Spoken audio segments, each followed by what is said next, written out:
Last part of the show है। Shortly मैं comment लेना चाहूँगी अपने तीनों पार्टिसिपेंट से। ब्रिगेडियर मसूद, जो हम कर रहे हैं ऑफ कोर्स वो काफ़ी है, अभी तक जो हो सकता है वो हम कर रहे हैं, बट फ्यूचर कोर्स आपके ख्याल में पाकिस्तान का क्या होना चाहिए if it comes to that कि हमें एक दफ़ा फिर चॉइस करनी पड़े between our region and US? मेरे ख्याल में हमने अभी रिसेंटली एक क्लैरिटी दी है और देखें कि इस चीफ ऑफ आर्मी स्टाफ के आने के बाद एक स्ट्रेटेजिक क्लैरिटी हुई है कि हमारे जो रिलेशंस है विद नेबरिंग कंट्रीज के साथ क्या होंगे, और या फिर देखें कि विद चाइना है, रशिया है और यूनाइटेड स्टेट के साथ क्या होंगे।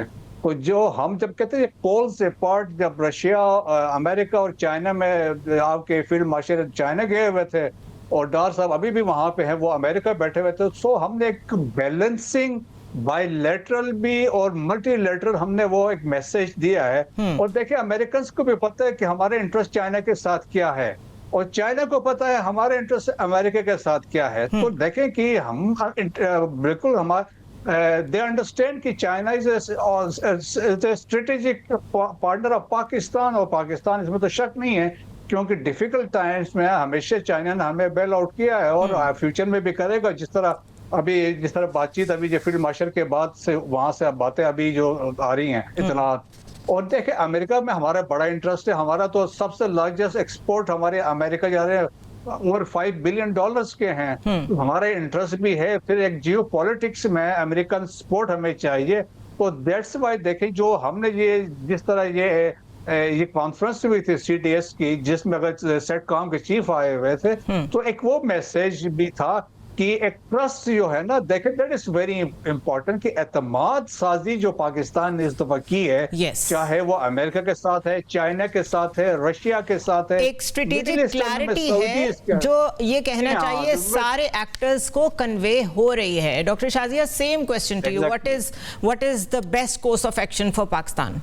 जी बिल्कुल, मैं एंडोर्स करूंगी जो हमारे अभी पार्टिसिपेंट बात कर रहे थे कि हम यूएस जो है वो बहुत ट्रांजैक्शनल है और उसको बहुत क्लैरिटी के साथ ट्रांजैक्शनल होकर ही जो है हम काम चला सकते हैं।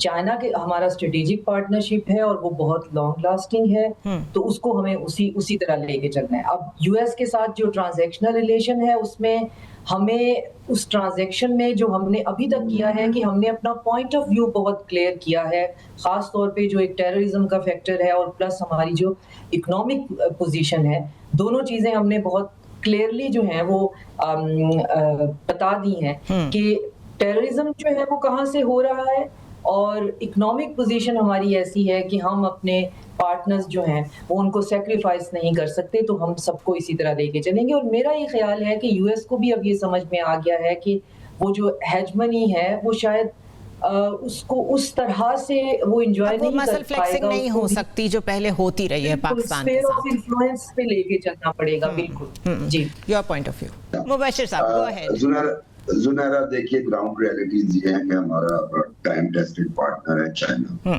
उसके साथ तो हमारी जो फॉरेन पॉलिसी है वो बिल्कुल ऑनेस्ट किस्म की चल रही है और चलती रहेगी।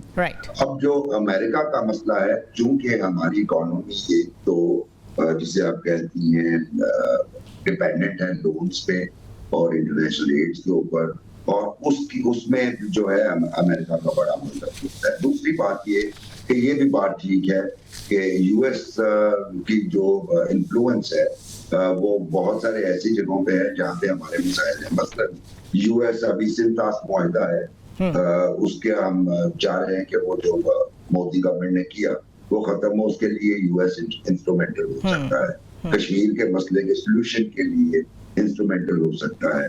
तो इसलिए यूएस के साथ भी हमें बड़ी स्ट्रॉन्ग टाइज चाहिए। और फिर एक्सपोर्ट की बात हुई, वो भी मामला अपनी जगह पे मौजूद है।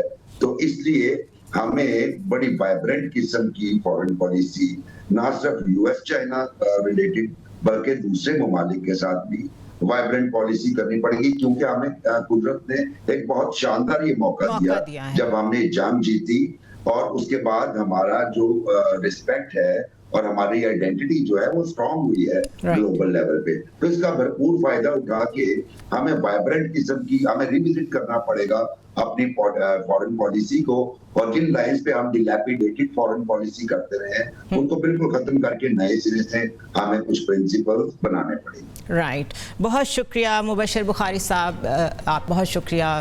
ब्रिगेडियर मसूद और डॉक्टर शाजिया, आपका बहुत शुक्रिया।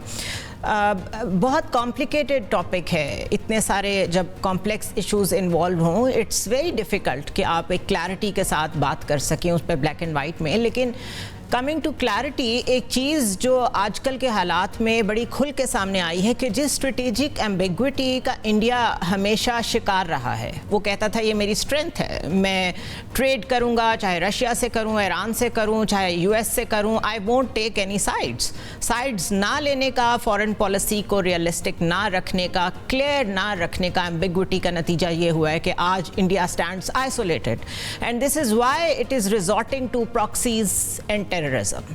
पाकिस्तान इन अदर वर्ड्स यूँ कहना चाहिए कि गलतियाँ शायद करता रहा हो लेकिन क्लियर रहा है कि उसने क्या करना है, और ये वही क्लैरिटी है जिसकी वजह से आज हमारे पास ये विंडो है कि हम मल्टीलैटरल जो वर्ल्ड एक्टिविटी इस वक्त हो रही है उसका हिस्सा हैं, इंटेग्रल हिस्सा हैं।